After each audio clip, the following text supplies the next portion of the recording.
Hi everyone, welcome back. So as we have seen in the previous video that how can we make use of LINQ queries to ease our task, and we could write a single line of code instead of dragging in the for each loop and then writing all the if conditions. We could just write a single piece of code, a single line of code to make our whole thing look more modular and more concise. So this is in continuation with the same video that how can we write LINQ queries. So we have seen in the previous video what is the use of lookup table and how we can search in an Excel for a particular value, that whether it exists in the Excel or not. So instead of using the lookup table and write line and all of that, or storing the value in some other value, we could simply write in the LINQ queries and get the work done. So we'll see that what we've done previously is we searched for value 2 and correspondingly we fetched the value of the other column. So we searched for the value 2 and then we used that what's the engineering field corresponding to the ID 2. So we'll now do it with the LINQ queries. So I'll just drag in an assign activity, and we have read this thing in a data table, so we have the data in a DT, and now we are going to write the query. So suppose if our task is to calculate that how many times does this 2 value is there in the IG, if we want to get the count that how many times that particular value is being repeated, so that we could get to know that how many students are there in that particular stream. So for that we can just write in a small query, that is DT, and then we're going to write the select query, and then in the round brackets, to write the filter expression you will first put in the double quotes, and then inside you will have a square bracket in which you will mention your column name or the column index. So my column name is ID, you can see it here, it's ID, and I want to mention is equal to, in single quotes, what all are the fields which have the ID as 2, and you will just put in a dot and you get all those options, and I'll just write C and I'll get these options, and you could see that I can get the count from here. So that's it. I'll store this value in some counter variable if I already have it defined, or I'll just instead create one.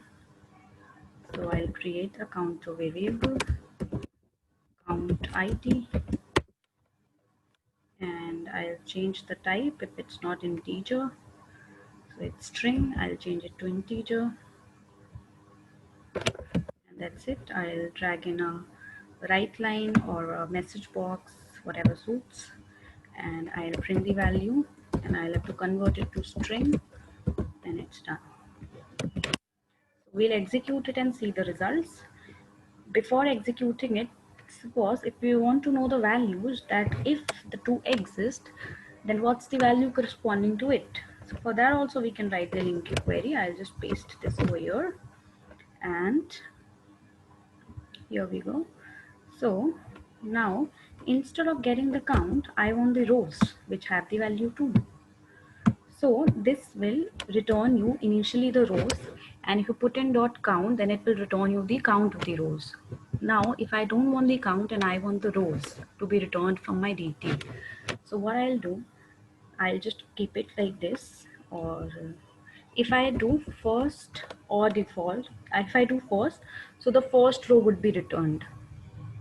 But if I want any rows, that if there are any rows, multiple rows, then also, so any, what would any do, that if there is any row, it will return a boolean dot any, that if there is any row, then return it to me, if not, then return me false. So if there's any row dot any, that is there any row satisfying the condition 2, then return me true, otherwise return me false. Or you could do copy to data table, so it will return you a DT having the rows which has 2 as the ID. So I write DT ID 2, and you could search the use of the function, and you could easily get to know and use it to suit your use case. You can use any, if you want to check and perform some other operation, you can use first or default, or you can use it to copy to data table, or you can copy to list and do other operations. So let's just now run it. I'll have to close the Excel before I run it. Okay, so I'll click on run. Or instead I should just debug. In that way I could get this thing, or either if I don't want to debug, I can put a message box or a write line so that I just get to know that what's the, if there is any row returned or not, or and likewise. So I'll do dot. Now this is a DT. You cannot directly put in count on DT. You'll have to do DT dot rows dot count, and it will return you an integer thing, and you'll have to convert it to string so that it could be displayed in a message box. And now I can click on run.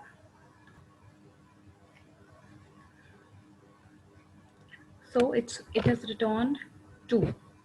That means, as we have seen, that there were 2 rows having ID 2, so it has returned the count. And I click on OK, and I get in the message box that there were 2 rows. And if I just put a debug to see what all rows it has returned, I can even see that. I'll put on a debug so that in the locals tab we could see that whether it has extracted the right rows or not. So here you see this is the DT, initial DT, which had 2 in the electrical and which had 2 in the electronics. Now we see the DT which has been created, which is DT ID2, which is here, and we see 2 is electrical and 2 is electronics. So this way you can play in with the data table using the LINQ queries and all the function it provides, which will really ease your task and make your code look more concise, more modular, and the code will look really clean.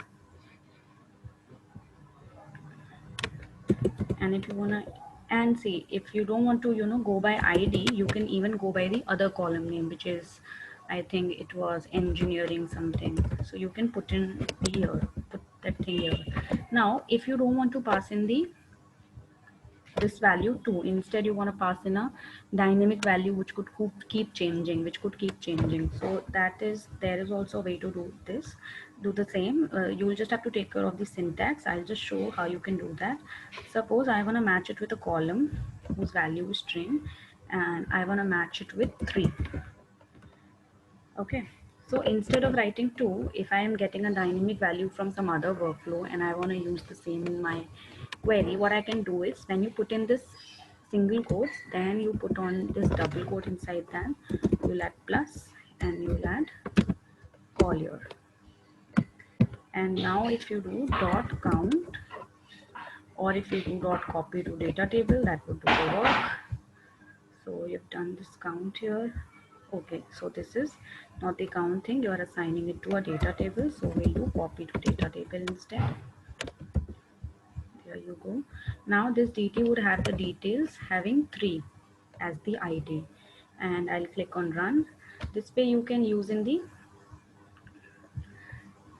dynamic thing, instead of, if you don't want to go with the hard-coded values, you can use the dynamic thing. And I would suggest always go for making the queries more dynamic, as dynamic as possible. So if I go to DTID2, which is here, now it will have the values of 3. So it's 3 chemical and 3 biotech, because the call value had value 3. If we just open the variable pane, we see the value is 3. So these were few examples of using the LINQ queries when operating with the data table. More are on its way. In the next video, I'm going to cover all the aggregate functions and more complex LINQ queries. Till then, stay tuned and don't forget to subscribe to my channel for more updates. Thank you. Happy learning.